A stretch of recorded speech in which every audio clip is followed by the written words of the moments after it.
As a child, I used to spend the nights lying out in the yard, staring up into the magnificent night sky above. Since we lived a decent distance away from the city, the nights plunged us into a brilliant darkness, allowing us to see and identify thousands of bright stars, each of them a dot on the black canvas of the universe. I used to wonder what fantastical worlds existed among the stars in the vastness of our universe, whether or not they contained life, what they looked like, and how they thought. Were they like us, with dreams, plans, and hopes? Are they friendly, looking to build a society among the stars? Or would they rather see us wiped from the universe's existence? As I tell you this, I no longer wonder about these things. I do not seek to find life among the various celestial bodies hanging in our cold universe, because I know the answer to all of these questions. Because as it turns out, the first person to make contact with extraterrestrial life, far away from the safety of Earth, would be me. Ground control, we have visual confirmation of 16 Psyche, preparing for the final approach. I spoke into the radio, trying to hide the nervousness building up in my chest. A colossal asteroid hung before us, gently gliding through the empty void of space. It measured more than 200 kilometers in diameter, meaning it was 20 times the size of the rock that wiped out the dinosaurs. Though it had been discovered way back in 1852, we would be the first to actually touch down on its surface, a first in the history of space exploration. Landing site D identified. Surface seems clear. I spoke into the radio. At a distance of 500 million kilometers away from Earth, it would take more than 20 minutes for any message to reach ground control, and another 20 for their messages to return to us. It essentially meant that real-time communication was an impossible feat. Any messages we sent out was more for prosperity than anything else. The celestial body seemed more intimidating up close. We were further away from the sun than ever before, hidden in absolute darkness. Though I had often imagined what empty space would look like, the loneliness accompanying it was something I couldn't even have dreamed of. Even aboard a mining vessel with 6 other astronauts and 2 cosmonauts, I felt utterly alone. Jesus, that thing is massive, Jordan said as he joined me in the cockpit. Strangely beautiful, though. Yeah, beautiful, I repeated, though it wasn't the word I would have chosen as its descriptor. You sure we can land it there, though? Looks kinda rough. He continued as he inspected the designated landing zone. Landing won't be the problem, I said confidently. It's taking off again that worries me. Sounds like a problem for our future selves, he joked as he patted me on the back. Jordan was a godsend aboard Helios 3, a brilliant man without an ounce of self-doubt. Though he often came across as arrogant, it seemed to have a calming effect on the crew. Even the commander knew better than to put him in his place. How's Commander Slayton doing? I asked. Prepping the crew for touchdown. He'll be back here in a minute to oversee the landing procedures. For now, let's just enjoy this view. It's gonna get dark down there. He was right. We'd be touching down in a deep valley with a lot of flat surface. Though it had proven ideal for accessing the core of the asteroid, it pretty much isolated us from the sun. We'd be working in the depths of absolute night, with no guarantee that we'd ever get back home and feel the warmth of the sun on our skin ever again. Our mission was little more than a test. We were to bring back 5 tons of raw materials, mainly platinum. Our secondary mission was to set up the initial mine on the asteroid. Another crew would only be able to return years later to set up an automated workstation. It was a high-risk operation, but if our mission was a success, we'd be able to tap into a quintillion-dollar gold mine. The radios came back to life in a staticky mess. This is ground control. We advise Sector F. Go ahead. The message was mostly unintelligible, but our mission statement was clear. We were landing on Psyche 16. We'll have total radio silence once we land anyway. Whatever they have to say, it won't help us now, Jordan said. By then, Commander Slayton had joined us in the cockpit. He stared expectantly at the big rock hovering before us. In less than half an hour, we'd be sitting on its surface. All green, I said. we're ready to initiate the landing sequence. Excellent. The crew is strapped in the back of the hangar. You're leading this one, Abel, he said. Jordan nodded at me, letting me know he'd follow my lead without complaints. You should join the crew, Commander. We'll take it from here, I said. Once Commander Slayton had seated himself, we got to work on getting Helios 3 safely down on the ground. We'd arrived from the asteroid's rear, safely distanced from the particle-filled tail. If we damaged the vessel upon impact, chances were slim that we'd ever get back into space. Landing site marked. Touchdown in 3 minutes, Jordan said. Looking smooth, operating the landing gear, I said. Roger that. The ship started to vibrate as it approached the surface, affected by the low but present gravity of the asteroid. 60 seconds, Jordan called out. Without a solid runway to descend down upon, we had to rely on our thrusters for sufficient braking capacity. Thruster C and D ready, Jordan said. Fire them. We were pushed forward in our seats as we decelerated. 30 seconds. We were slowing down, getting closer to the surface with each passing second. While the valley was large, we were moving faster than expected. If we didn't slow down quickly, we might crash into the cliff sides at its end. 15 seconds. Jordan yelled. Fire thrusters A and B. I ordered. 5, 4, 3. I braced myself, staring at the dark ground below. Without attitude and altitude readings, I wouldn't have been able to tell how close we actually were. Dust hit our windows as we got closer to the ground, further impeding our visibility. 2, 1. Our vessel shook violently as the landing gear finally made contact with the surprisingly hard ground below. The dust covering the surface had appeared thick, but was a pathetically thin layer barely slowing us down. Activate tertiary thrusters E and F, I yelled as we slid along the ground. I was thrown forward into my seat, my face almost hitting the dashboard in front of me. The vessel came to an abrupt but much-needed halt. Silence filled the cockpit for a few seconds as we tried to process the fact that we just landed on an untouched celestial body. Holy shit! Jordan let out. Beyond the dust covering our windscreen, we could see little more than darkness and a ground barely illuminated by the light our spacecraft emitted. System check? I asked, breaking through our state of disbelief. We're good. All systems are green. Jordan practically grasped. Get the anchors down. We're standing on an incline. Once we'd firmly secured Helios to Psyche 16's surface, we were finally able to rejoin our crew members. Alpha Group had already started preparing the drills, led by Antonov as the team leader. I would join his crew, while Commander Slayton remained with Zeta Group to maintain the ship and oversee the operation. Good landing, my friend. We might actually be able to make it home alive, Antonov greeted as he saw me. As next in command, he took a much friendlier approach to the leadership role in comparison to Slayton, who liked to keep some personal distance from his crew. Alpha Group consisted of 5 members with 2 buggies, each equipped with drills and building material. We'd landed next to a particularly porous cliff wall, ideal to dig into, filled to the brim with platinum, gold, and silicone. I suited up in my IEVA Mark IV, a particularly uncomfortable piece of technology meant to withstand the potentially life-threatening clouds of sand and rock filling the vacuum around the asteroid.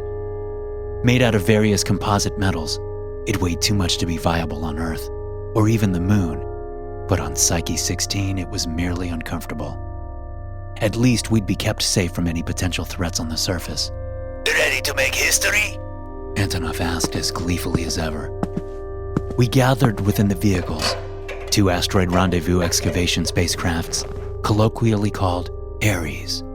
Antonov took 2 astronauts alongside him, while I was seated by the main drill operator, Luis Carvalho. There we sat as the hangar door slowly opened, ready to set foot on the dark rocks before us. It's nerve-wracking, isn't it? Luis asked. Which part? The fear that we'll be torn to shred by rocks, being crushed in the mines, or the fact that we're 500 million kilometers away from Earth? I said in a half-joking manner. Yeah, those things. It is. It's horrifying. Yet, it's all I've longed for my entire life. Now that I'm here, I can't quite believe we're actually, well, here. I explained. Finally out beyond the reach of mankind, bringing our species further into the future. I wish we could see more than just rocks, but this is a damn good start. And the money ain't too bad either, huh? Luis joked. Can't complain. I chuckled. Then we drove onto the hard surface, the wheels spinning for a moment on the dry dust, before making proper contact with the rocks below. It was a bumpy ride into the darkness, with nothing to guide our way except for a few light beams. While they were powerful enough to show the way, the dust floating around severely hindered their helpfulness. Our site is 2 clicks away from our position. Should hold the largest reachable platinum mine in the sector, Luis said over the radio. I had dreamed about an unobstructed view of the millions of stars above, seen from a place untouched by polluting light. But on this asteroid, everything was obscured by thick, unyielding dust. If it weren't for the fact that I'd seen it moments before, I almost couldn't have known that we were in space. We're getting closer. I can smell the money. Antonov joked over the radio. Once we get back home, I will invite you all out for drinks. Rusobatik. Please. Luis interjected. Diamante tequila is what we need.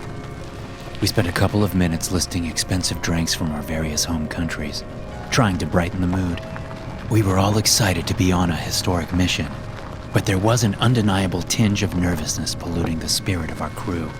The Ares vehicles were slow, only able to move at a few miles per hour. The limited visibility also didn't help, and we were forced to move at a snail's pace. Just moving the mere 2 clicks from our ship would take an hour. How far is this damn place? Luis asked. We're here, 2 minutes away. Antonov shot back. Well, are we here, or are we 2 minutes out? Luis asked, half sarcastically. 1 minute. Then our vehicles came to a slow stop, scraping along the ground in the low-gravity environment. Radio communication fell silent for a moment as we scanned our surroundings. Through the dust, we could just barely see the wall we were supposed to drill into. Wait, that can't be right, Luis said. What are you saying? I asked. There's a hole in the cliff wall. A hole? Yes, like a cave. He explained. Caves should not form naturally on asteroids. They were products of dissolved rock, pulled away by millennia of rainfall. Unless the asteroid was at some point attached to a larger body with naturally occurring water, something or someone had dug the cave out. This is good. Antonov chimed in. Easier access to the valuable stuff. A lot of time will be saved if we start here. No, we should find a different spot to dig. Luis argued. We don't know what caused this formation. We will let our trusty commander decide. Antonov contacted Slayton back at the ship for further instructions. On one hand, digging into an already existing cave would make our job far easier. But the absurdity of its presence didn't sit right with many among the crew. Something was wrong. We just didn't know what.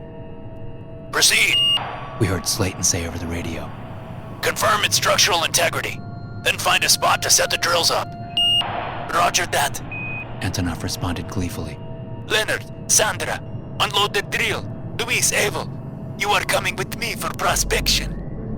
We exited our vehicles, touching down on foot for the first time. I felt my feet sink slightly into the layer of dust. Though the asteroid definitely exerted some gravity, it almost felt as if we were gliding across its surface. This is so weird, Luis said as we started walking. I feel like if I jumped too high, I'd float into space. We followed Antonov into the cave opening. It was tall, albeit too slender for our vehicles to fit within. The drills would have to be moved on trolleys from the cave's exterior. Still, it left an ample amount of working space. Within the cave, the atmosphere seemed to clear up ever so slightly. We now had a much longer reach with our flashlights, able to inspect the walls of the cave. They were rough and sharp, not akin to caves formed by flowing water, but rather as if someone had dug chunks out. Nevertheless, the cave would, without a doubt, stay upright even if we attempted to drill into the walls. Now all we needed was a vein of ore to dig into. How far does this go? I mumbled to myself as I tried to find its end. We'd walked for 10 minutes, still not nearing an exit, nor was the cave starting to narrow. Here! Luis yelled, jumping up as he pointed to a fissure in the wall. Platinum! Sure enough, an exposed section of the wall had revealed a massive ore of platinum. Based solely on what we could see on the wall, the ore was worth millions upon millions. Fuck yes! Antonov chimed in. We dig here! In the span of a single moment, the eeriness of the situation had been replaced by the overwhelming joy of success. Though we were still in the early stages of our mission, it could not have gone better. We brought several transport trolleys alongside one of the drills before proceeding to dig into the wall. Without gravity risking our equipment getting crushed, we swiftly tore through the walls, loading chunks of highly valuable minerals into the vehicles. Sandra and Leonard were forced to walk back and forth between the vehicles and the mining site, carrying millions worth of platinum, while the rest of us eagerly kept digging. With the promise of a massive payday, they didn't seem to mind. A few hours passed like that, with only a couple of trips to refill our oxygen tanks at the Ares, before we discovered something unexpected within the walls of the cave. Hey, you seeing this? Luis asked. I joined him, inspecting the wall behind a chunk we'd just removed. Surely enough, we dug our way through the ore, hitting a seemingly solid rock wall. But something else was stuck just below its surface, something that didn't make the slightest bit of sense. Is that Luis began. a fossil? I finished. Antonov, come have a look at this. He was just as dumbfounded as we were, staring at the bizarre formation within the rocks. It carried a segmented, slender form akin to a millipede. Though the similarities ended there, with limbs extending far away from its center mass, expanding in size at their ends. Most of it was still hidden within the wall. But what we could see looked like a mixture between plant and flesh. We explained the situation as best we could to Commander Slayton, before debating whether or not we'd bring the Discovery on board Helios 3. We might just have discovered extraterrestrial life. And though it wasn't part of our mission statement, its discovery was far too valuable to simply be left behind. Slayton agreed with the sentiment, but only under the condition that the fossil was brought on board completely isolated. Despite working in a near vacuum-like atmosphere, we didn't know what kind of pathogens the fossil could harbor. We carefully dug around its borders, extracting a large chunk of solid rock to bring on board. With that, we ended the first day, having lost substantial amounts of profit due to the discovery. We used a body bag covered in a radiation pocket to transport the fossil, an impromptu isolation device, barely large enough for proper containment. With only one biologist on board and no archaeologists, we had little to work with.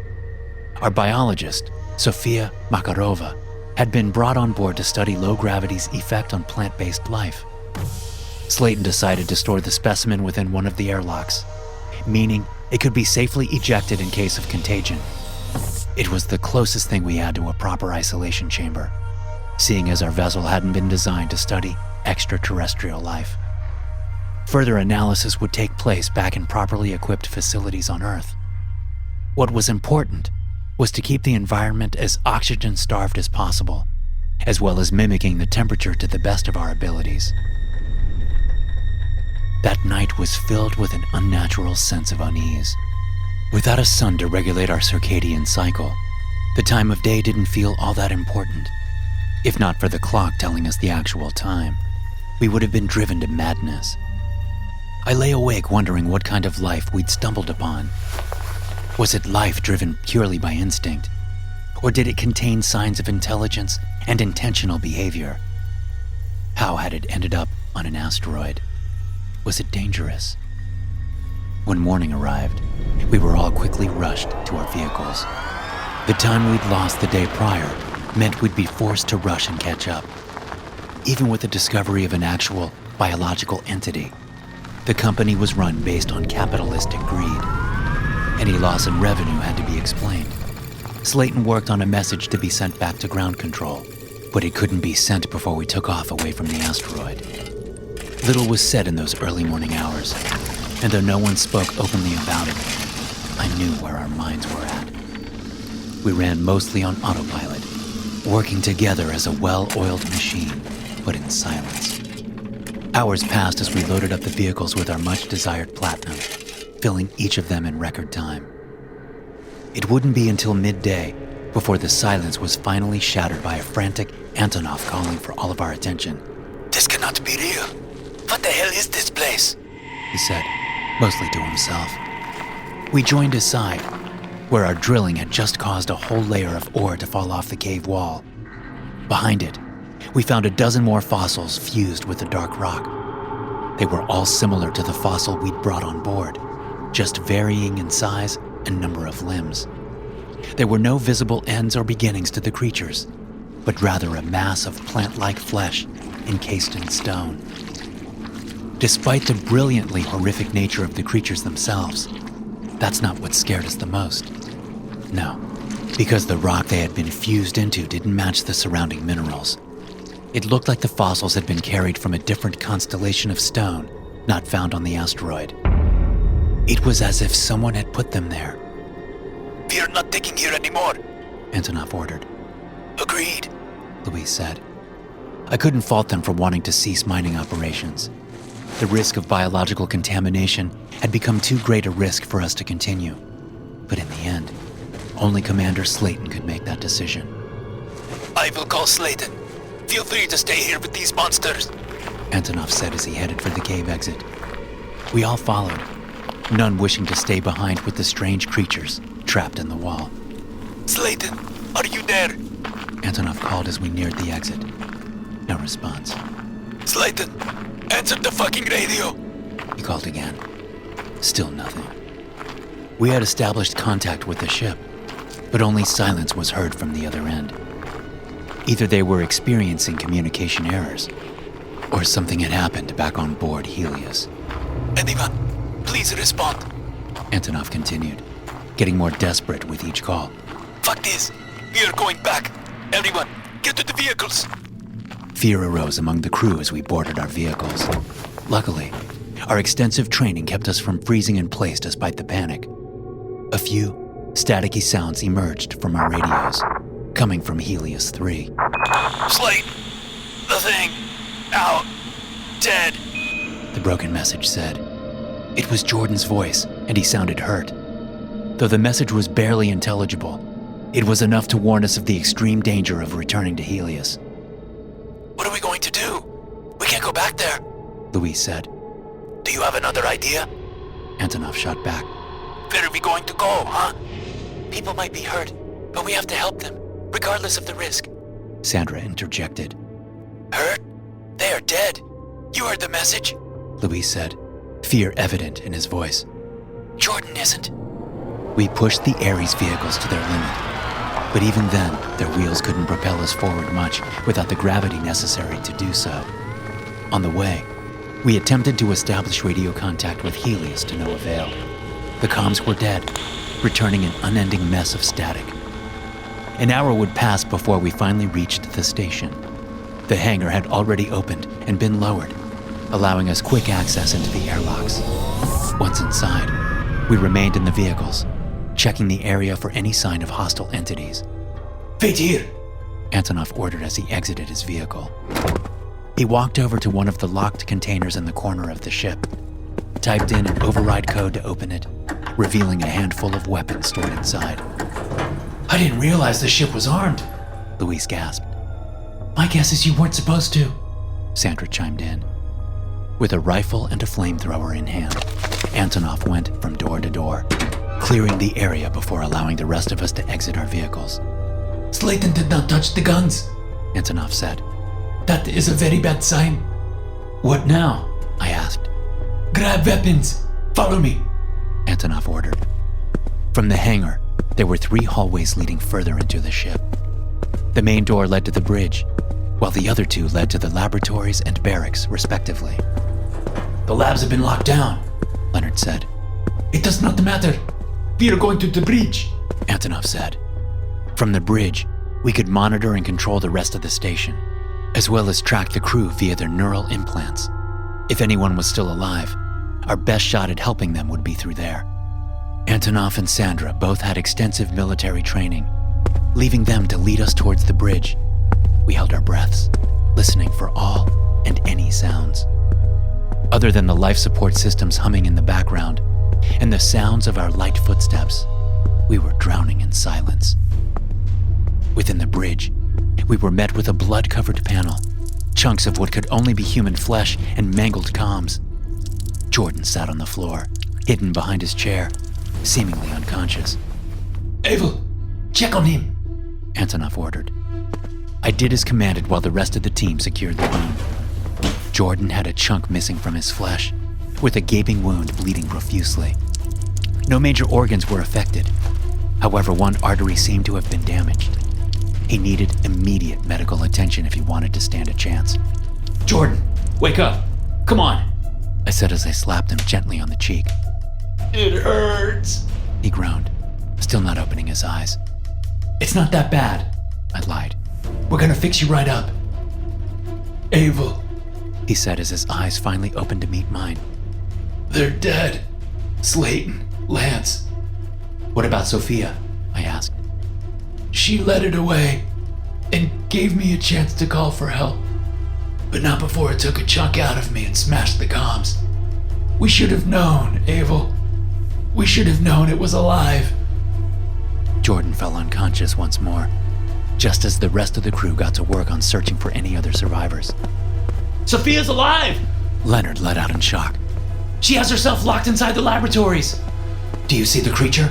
I asked. No, but I'll keep looking. We'll take Jordan to the medical bay, I said. Lock down the bridge as soon as we exit. If that thing escapes, we don't want it ending up here. We'll get Sophia out on the way. Again, Antonov and Sandra took the lead, guiding us towards the medical bay at the middle of the ship. On the way, there was an intersection leading to the laboratories, where Sophia had locked herself inside. As we passed, we found her standing by the locked section, safely secured behind polycarbonate glass walls. Sophia! Antonov yelled, his words not reaching beyond the glass. I didn't have a choice, she responded back over the radio. Antonov rushed to the glass, using the local radio to talk back to her. We have to get you out of there, he said. No, that's what it wants you to do. She said somberly. It wants us to? It's smart, and it's learning fast. This was the only way to keep it contained. Before Sophia could finish her sentence, something dropped down from the ventilation shaft behind her. It was the fossil we'd brought on board, alive in its horrific glory. It crawled towards her at impressive speeds, using its many limbs to drag and pull its segmented body along the floor. She didn't even have time to react before the creature hit her body. In an instant, it wrapped its seemingly fragile limbs around her arms, cutting through them in a second. Sophia tried to scream in agony, but one of the tendrils had already dug its way into her throat. Despite their slim, limp appearance, they were razor sharp and met little resistance as it cut through her flesh. No! Antonov yelled in desperation, knowing he could do nothing to help. Skin, muscle, and bone was dissected with surgical precision as the creature enveloped itself around her. Despite the scene, there was a surprisingly little amount of blood visible. It looked as if the creature absorbed most of it. Even the cut flesh seemed to dissolve upon contact with it. Sophia was dead. The creature was loose within the locked-off section, free to roam around and wreak havoc upon the ship. Though it had no way of reaching us, we didn't feel safe. We were trapped with a monstrosity, and our only option would be to take off from the asteroid and head back into space, knowing that we would have to give our lives before allowing that thing to reach Earth. Thanks for listening. If you enjoy these stories, be sure to subscribe to the podcast and check out some more of my episodes here.